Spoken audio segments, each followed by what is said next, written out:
सारसो का पैकेज क्यों परचेज किया? मेरा नाम विपिन अग्रवाल है और मैंने सारसो का पैकेज 12 मई 2011 को परचेज किया था, जिस दिन सारसो का इनॉग्रेशन था। आपके सारसो के साथ क्या एक्सपीरियंसेस रहे हैं? सारसो के साथ एक्सपीरियंस हालांकि शब्दों में बयां करने लायक नहीं, इतने हैं कि शायद मुझे उसके लिए डिक्शनरी के वर्ड्स भी कम पड़ जाए। लेकिन सारसो के साथ जितना भी एक्सपीरियंस रहा उसके अंदर मैंने एटलीस्ट अपने आप को जाना, क्योंकि इससे पहले सारसो में आने से पहले जो एक अलग इमेज थी, जो एक अलग अस्तित्व था, वो पूरी तरह से बदल चुका था। और जो सपने में सारसो में आने से पहले देख पाता था, सारसो में आने के बाद उनको मैं रिलेट भी कर पाया, ना सिर्फ सपने देख पाया, उनके अंदर मैं डेवलपमेंट एंड अपडेट भी कर पाया कि हाँ, इससे बड़े भी सपने पूरे हैं। सारसो के साथ आप अपने आप को कहाँ तक देखते हैं?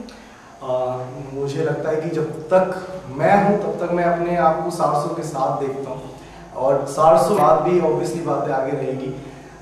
सारसो के साथ मैं ये देख पाता हूँ कि आने वाले वक्त के अंदर हर इंसान, जिस तरह से आज नेटवर्क मार्केटिंग इंडस्ट्री को लेकर आज इंडिया के अंदर जिस तरह का एक मिस कंफ्यूजन बना हुआ है, जिस तरह से आज लोग शायद इस इंडस्ट्री को पूरी तरह से ऑप्ट नहीं कर पा रहे हैं, कहीं ना कहीं एक मिस कंफ्यूजन है। मेरे हिसाब से सारसो वो इंडस्ट्री होगी जो पहली नींव रखेगी, जो नेटवर्क मार्केटिंग को लोगों के लिए एक पैशन बनाएगी।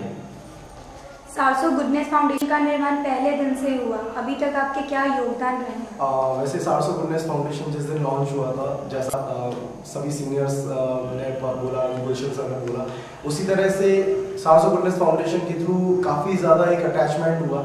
और जयपुर के अंदर जब तक मैं था तब तक वहाँ पर ब्लड डोनेशन कैंप, इसके अलावा मुफ्त में कपड़े देना, ये सभी रहा। लेकिन अभी मैं बैंगलोर के अंदर काम कर रहा हूँ, और आफ्टर कन्वेंशन इस दिवाली पर हम लोगों ने प्लानिंग करी है कि इस दिवाली पर हम गरीबों के लिए वहाँ पर जितने भी हमारे एसपीओस हैं और साथ में उनके दोस्तों को भी हम इस बात के लिए कन्वेंस करेंगे कि वो दिवाली पर कम से कम अपने साथ एक गारमेंट, एक कोई पुराना कपड़ा में साथ लेकर आए, ताकि हम उनको गरीबों को डिस्ट्रीब्यूट कर सकें।